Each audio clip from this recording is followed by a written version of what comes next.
नमस्कार, स्वागत है आपका डीडी न्यूज पर। मैं हूं रेशमा आपके साथ। आइए हेडलाइंस पर नजर डालते हैं।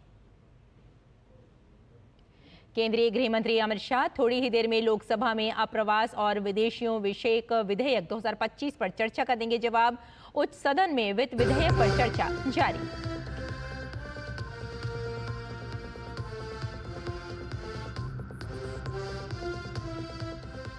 जम्मू कश्मीर में हुर्रियत से जुड़े 2 और समूहों का अलगाववाद को त्याग कर मुख्य धारा में शामिल होने का फैसला। केंद्रीय गृह मंत्री अमित शाह ने कहा, मोदी सरकार में अलगाववाद ले रहा है अंतिम सांस।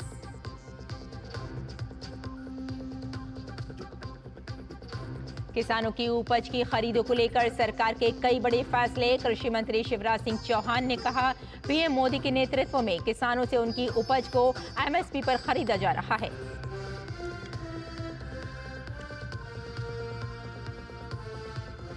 तमिलनाडु में स्टालिन सरकार ने विधानसभा में वक्फ बिल के खिलाफ प्रस्ताव किया पास। भाजपा ने जताया विरोध, कहा तुष्टीकरण की नीति पर उतरी डीएमके सरकार।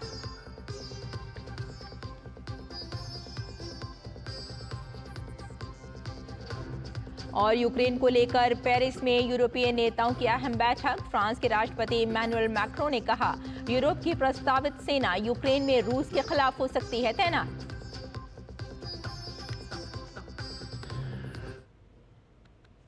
और आइए अब समाचारों पर डालते हैं विस्तार से नजर। राज्यसभा के सभापति जगदीप धनखड़ ने केंद्रीय गृह मंत्री अमित शाह के खिलाफ विशेष अधिकार हनन नोटिस गुरुवार को खारिज कर दिया। केंद्रीय गृह मंत्री अमित शाह ने अपने बयान को प्रमाणित करने के लिए 1948 की एक सरकारी प्रेस विज्ञप्ति का हवाला दिया था कि कांग्रेस के एक नेता प्रधानमंत्री राष्ट्रीय राहत कोष के प्रबंधन का हिस्सा थे। कांग्रेस महासचिव जयराम रमेश ने कांग्रेस संसदीय दल की प्रमुख सोनिया गांधी पर आक्षेप लगाने का आरोप लगाते हुए अमित शाह के खिलाफ नोटिस दिया था। सभापति जगदीप धनखड़ ने विशेष अधिकार हनन नोटिस को खारिज करते हुए कहा कि मैंने इसे ध्यानपूर्वक पढ़ा है, मुझे लगता है कि इसमें कोई उल्लंघन नहीं हुआ है। उन्होंने कहा कि मंत्री ने 24 जनवरी 1948 को भारत सरकार के प्रेस सूचना ब्यूरो द्वारा जारी एक प्रेस बयान का हवाला दिया, जिसमें तत्कालीन प्रधानमंत्री पंडित जवाहरलाल नेहरू ने प्रधानमंत्री राष्ट्रीय राहत कोष शुरू करने की घोषणा की थी। इसका प्रबंधन प्रधानमंत्री, भारतीय राष्ट्रीय कांग्रेस के अध्यक्ष और कुछ अन्य लोगों की एक समिति द्वारा किया जाना था। मंगलवार को आपदा प्रबंधन विधेयक 2024 पर बहस के जवाब के दौरान केंद्रीय गृह मंत्री अमित शाह ने कहा था कि कांग्रेस के शासनकाल में पीएम राहत कोष बनाया गया था और इस सरकार के कार्यकाल के दौरान पीएम केयर फंड शुरू किया गया। कांग्रेस के शासनकाल में इस फंड पर सिर्फ एक परिवार का नियंत्रण था।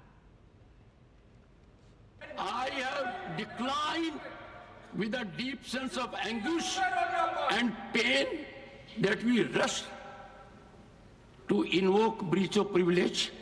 We rush to the media, give it traction, try to tarnish image. And I have said on number of occasions, this house will not be a platform to ruin reputations of people.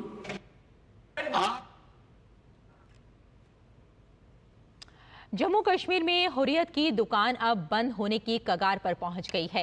यहाँ के लोग अब अलगाववाद से तौबा कर रहे हैं और भारत के संविधान के प्रति अपनी निष्ठा दिखा रहे हैं। कश्मीर में हो रहा ये बदलाव जल्द ही अलगाववाद पर ताला लगा देगा। केंद्रीय गृह मंत्री अमित शाह ने एक्स पर लिखा, कश्मीर घाटी से एक और बड़ी खुशखबरी। हुर्रियत से जुड़े 2 और समूहों जम्मू कश्मीर तहरीक-ए-इस्तिकलाल और जम्मू कश्मीर तहरीक-ए-इस्तिकामत ने अलगाववाद को त्याग दिया है और प्रधानमंत्री नरेंद्र मोदी जी द्वारा निर्मित नए भारत में अपना विश्वास जताया है। मोदी सरकार के तहत अलगाववाद अपनी अंतिम सांस ले रहा है और पूरे कश्मीर में एकता की जीत की गूंज सुनाई दे रही है। केंद्रीय इलेक्ट्रॉनिक्स और सूचना प्रौद्योगिकी राज्य मंत्री जितेंद्र प्रसाद ने कहा कि आर्टिफिशियल इंटेलिजेंस भारत में ग्रामीण क्षेत्र के लोगों के लिए काफी लाभकारी साबित हो सकता है। आज नई दिल्ली में आर्टिफिशियल इंटेलिजेंस और विकसित भारत विषय पर आयोजित अंतर्राष्ट्रीय सम्मेलन को संबोधित करते हुए उन्होंने कहा कि आर्टिफिशियल इंटेलिजेंस ग्रामीण क्षेत्र के लोगों के जीवन स्तर और उत्पादों की गुणवत्ता में काफी सुधार ला सकता है। जितेंद्र प्रसाद ने कहा कि कृषि, शिक्षा और चिकित्सा के क्षेत्र में आर्टिफिशियल इंटेलिजेंस क्रांतिकारी बदलाव ला सकता है। इस सम्मेलन का आयोजन दिल्ली के श्री गुरु Govind Singh college of commerce की ओर से किया गया। We have a population which also is in the villages where India resides, and AI will be so good and beneficial for them. It will transform their lives, the level of income, the standard of living, the quality of products. So let's say, for example, the three things that India will be focusing on for showing and how AI is going to transform lives is going to be agriculture, it's going to be education, it's going to be medical. Delhi विधानसभा में आगामी 30 मार्च को हिंदू नववर्ष मनाया जाएगा।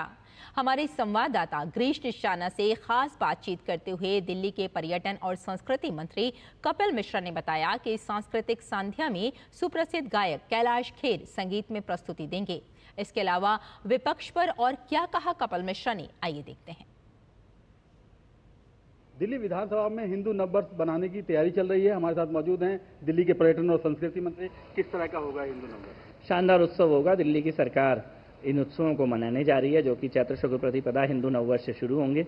सबसे पहला कार्यक्रम जो होगा विधानसभा में होगा। विधानसभा अध्यक्ष जी भी यही चाहते हैं और मुख्यमंत्री महोदया ने भी यही निर्णय लिया है। विधानसभा को चैत्र शुक्ल प्रतिपदा पर उसी प्रकार सजाया जाएगा जैसे दिवाली पर या 15 अगस्त 26 जनवरी पर सजाया जाता है। कैलाश खेर जी को हमने बुलाया है। हजारों लोग विधानसभा परिसर में आएंगे। एक बड़ा उत्सव हिंदू नववर्ष का मनाया जाएगा। इसके साथ साथ रामनवमी का बड़ा उत्सव हम लोग मनाएंगे, हनुमान जयंती का भी बड़ा उत्सव मनाएंगे। और ये जो कार्यक्रमों की श्रृंखला है ये पूर्ण होगी अम्बेडकर जयंती पर, जब दिल्ली सरकार के लगभग सभी विभाग बड़े स्तर पर अम्बेडकर जयंती को मनाएंगे। फल आहार की व्यवस्था भी की जा रही है, किस तरह से होगा?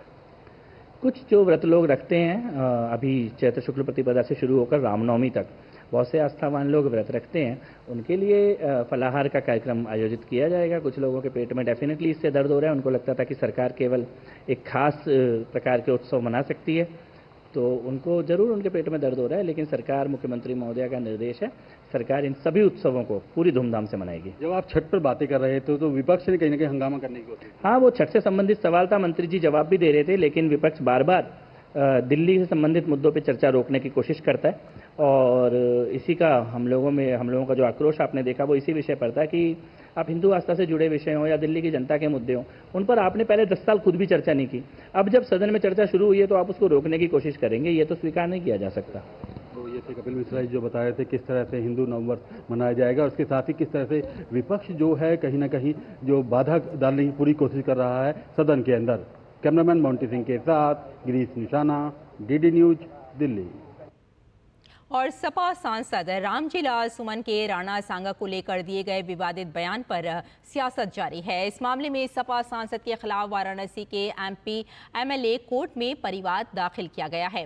करणी सेना ने वाराणसी में सांसद रामजी लाल सुमन के खिलाफ परिवाद दायर किया है और मामले में कड़ी कार्रवाई की मांग भी की है। इसके साथ कोर्ट ने सांसद रामजी लाल सुमन के खिलाफ नोटिस भी जारी किया है। इसके पहले आगरा में भी सांसद रामजी लाल सुमन के खिलाफ परिवाद दाखिल की गई है। यह परिवाद रामजी लाल सुमन जो सपा सांसद हैं उनके विरुद्ध है। उनके द्वारा बेहद अमर्यादित टिप्पणी की गई है राणा सांगा जी महापुरुष के खिलाफ, जो 197, 299, 302, 352, 356(2) और 356(3) भारतीय न्याय संहिता के तहत दंडनीय अपराध है। और अखिलेश यादव और उनकी पार्टी के नेता इन दिनों बयानबाजी को लेकर विवादों में हैं। राणा सांगा को लेकर टिप्पणी पर कई दिनों से सियासत भड़की हुई है। हालांकि इसी बीच अखिलेश यादव ने अपने एक बयान से नया विवाद खड़ा कर दिया है। अखिलेश यादव ने गायों को लेकर बयान दिया है, जिसको लेकर उत्तर प्रदेश के उप मुख्यमंत्री केशव प्रसाद मौर्य ने एक्स पर लिखा कि किसान, खासकर गौले के बेटे को अगर गाय के गोबर से दुर्गंध आने लगे तो समझना चाहिए कि वह अपनी जड़ों और समाज से पूरी तरह कट चुका है। दुर्गंध आने लगे तो समझना चाहिए कि वह अपनी जड़ों और समाज से पूरी तरह से कट चुका है। और सपा बहादुर श्री अखिलेश यादव को भी गोबर से दुर्गंध आ रही है। उनकी पार्टी का समाप्तवादी में तब्दील होना तय है। और यहाँ लेते हैं एक छोटा सा ब्रेक, जल्द हाजिर होते हैं। आप देखते रहिए DD news.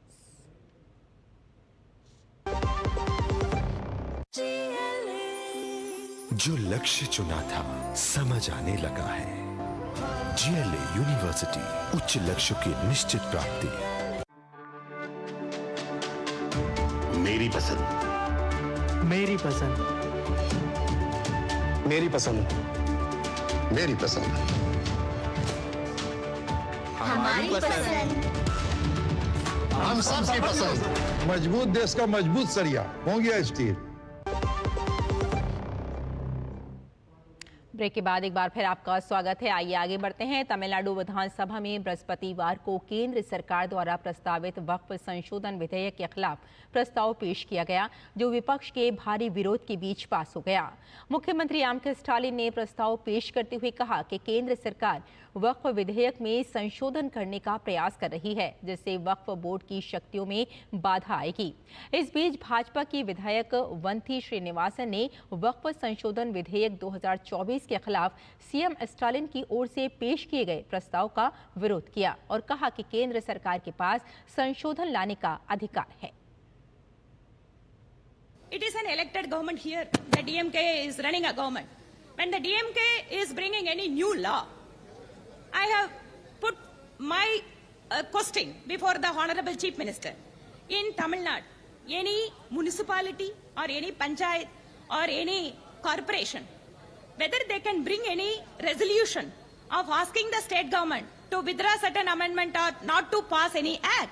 So how this it is 150 years of the assembly here in Tamil Nadu, how a resolution could be passed like that? So we have to respect the constitution and also as well as the mandate of the people.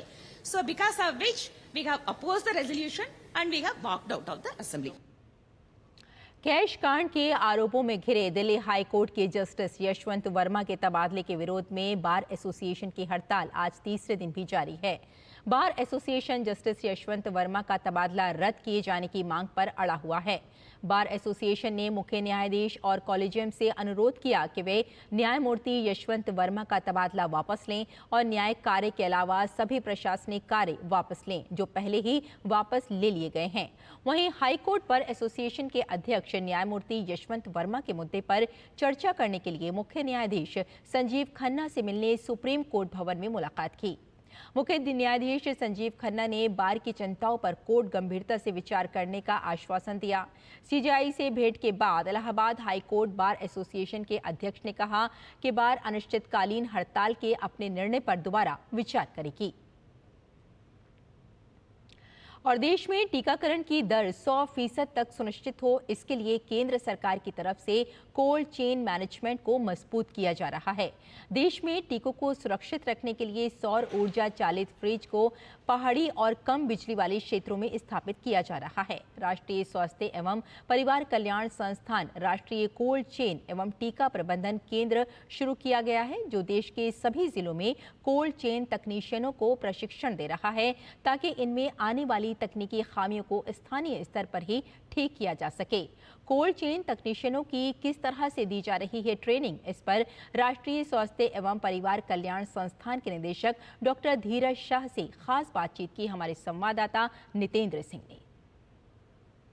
केंद्र सरकार टीकाकरण को 100% तक पहुंचाने के लक्ष्य को लेकर चल रही है और कैसे टीकाकरण को 100% कवरेज मिले, इसको लेकर के देश भर में जो टीकाकरण अभियान है उसमें कोल्ड चेन मेंटेन किया जाता है और कैसे किया जाता है, इस पर बात करने के लिए हमारे साथ डॉक्टर धीरज शाह हैं। डॉक्टर साहब बताइए, कैसे आप कोल्ड चेन को मेंटेन करते हैं पूरे देश भर में, ताकि टीकाकरण कि जो लक्ष्य है 100% का उसको पूरा किया जा सके। जो कोल्ड चेन होता है, जो वैक्सीन का एक टेम्परेचर एक लोअर लेवल पे मेंटेन करना पड़ता है, जहाँ से वो बन रहा है मैन्युफैक्चरर लेवल से जहाँ तक वो पहुँच रहा है यूज़र लेवल तक। सो उसके बीच में बहुत सारे जगह होती हैं, वो फैक्ट्रीज़ होती हैं जहाँ बन रहा है, उसके बाद वो एक सेंटर तक गवर्नमेंट में पहुँचता है, वहाँ पे बड़े बड़े फ्रीज़र्स होते हैं, फिर उसके बाद में और कोल्ड चेन पॉइंट्स होते हैं जहाँ पे डीप फ्रीज़र होते हैं, फिर छोटे पॉइंट्स होते हैं, डिस्पेंसरीज होती हैं जहाँ पे छोटे और फ्रीज़र होते हैं। तो ये सारा एक कोल्ड चेन सिस्टम कहलाता है। तो हमारा संस्थान उस कोल्ड चेन सिस्टम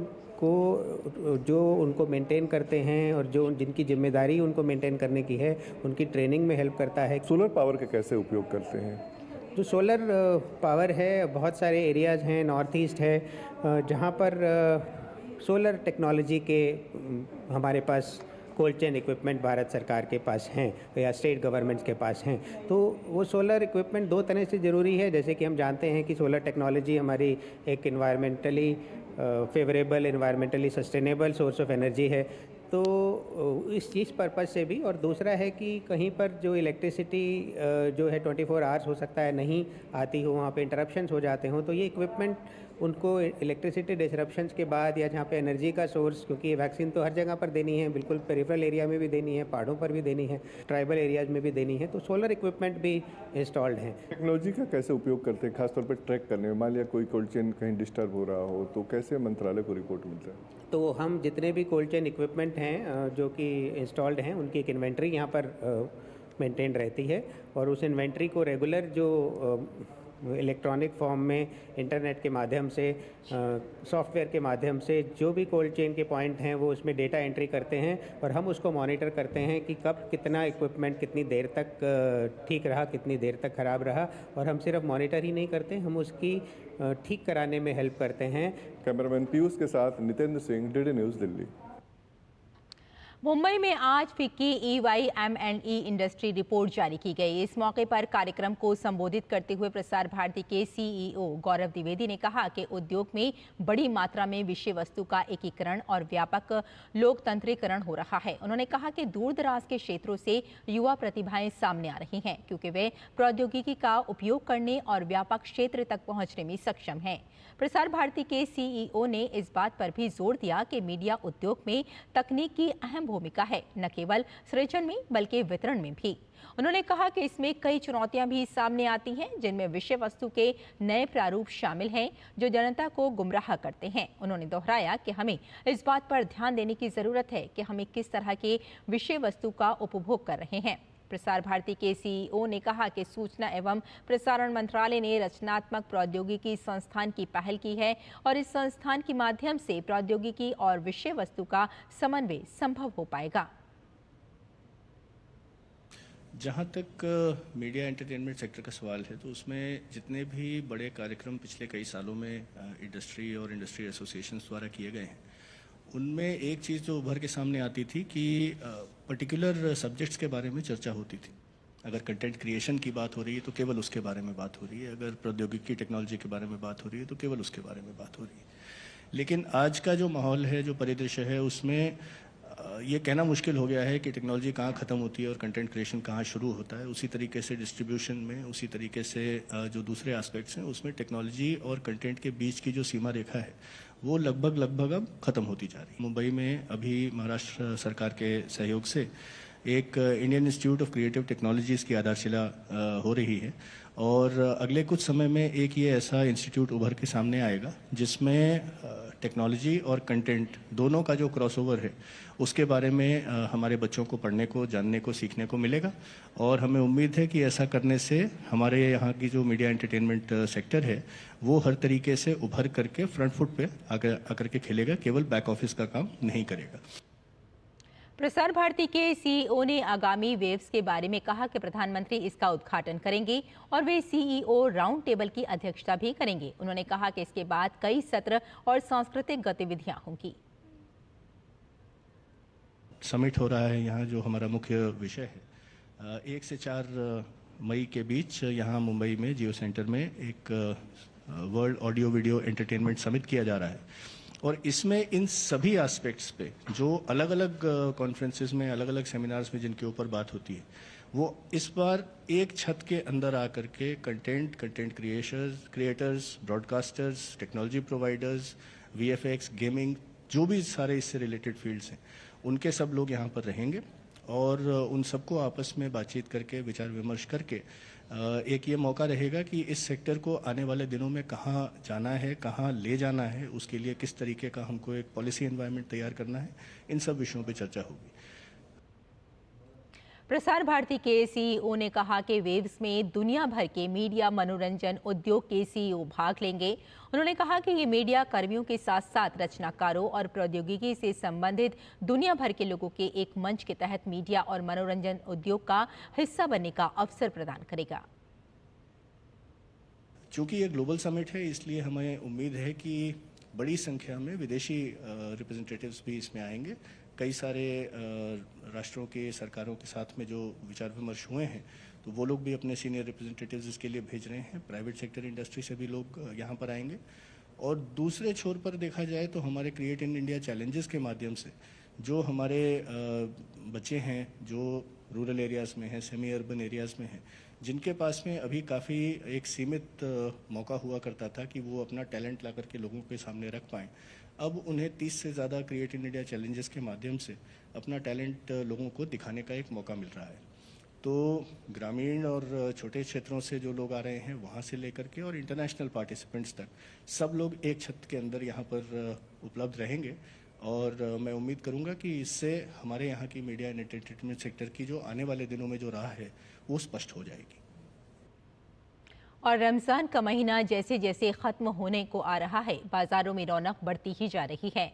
लोग अपनी अपनी ज़रूरत के मुताबिक खूब ख़रीदारी करते नज़र आ रहे हैं। खासकर महिलाएं तो बड़े ही जोश और उत्साह के साथ ख़रीदारी कर रही हैं। रमज़ान के आखिरी दिनों में बाज़ार की रौनक देखते ही बनती है। पेश है हमारी ये रिपोर्ट।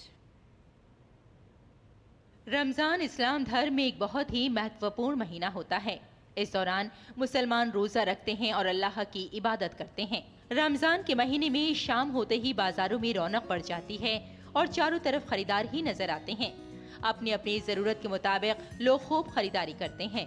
खासकर महिलाएं बड़े जोश और उत्साह के साथ बाज़ारों में नजर आती हैं। दिल्ली अपने इतिहास के लिए जानी जाती है। जब हम पुरानी दिल्ली की बात करते हैं तो पुरानी दिल्ली का अपना एक अलग स्थान है। यहाँ की तो बात ही कुछ अलग है। ख़ास तौर से जब हम रमज़ान के महीने में यहाँ आते हैं और यहाँ की मार्केट का नज़ारा करते हैं तो यहाँ का नज़ारा कुछ अलग ही नज़र आता है। महिलाएं ज़्यादा से ज़्यादा घरों से बाहर निकलती हैं और जमकर शॉपिंग करती हैं। आज हम आपको एक ऐसी ही मार्केट में लेकर आए हैं। दुकानदार भी इस दौरान बहुत खुश नज़र आते हैं। बाजार की रौनक देखने लायक होती है।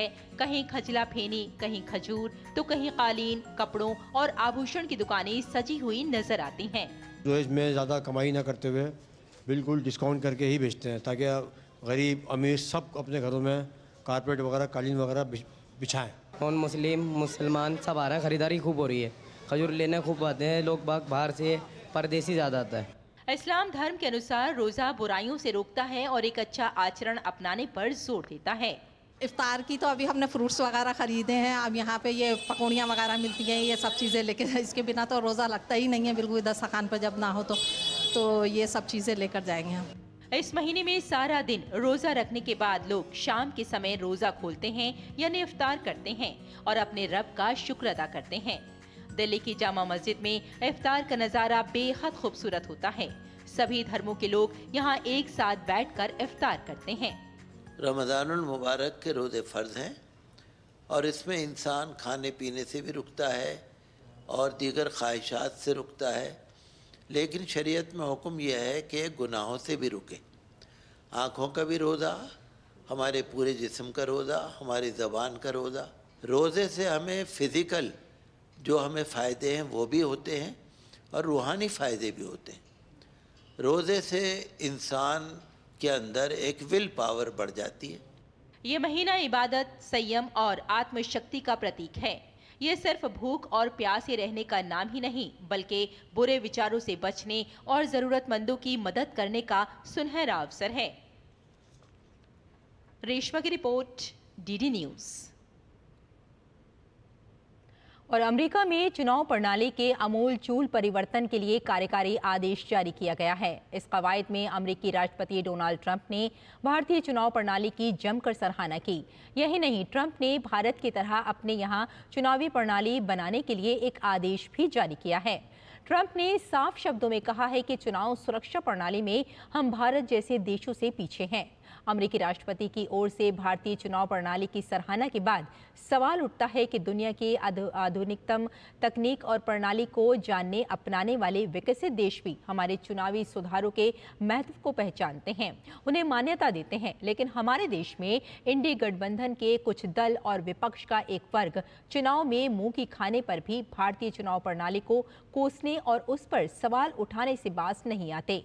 भारत ने दिखाया है कि वे हमेशा स्वतंत्र और निष्पक्ष चुनाव कराने में दुनिया में सबसे आगे है, लेकिन हार न स्वीकार करने के जिद में हमारे ही देश के कुछ दल और नेता इस सच को झुठलाने में लगे हैं।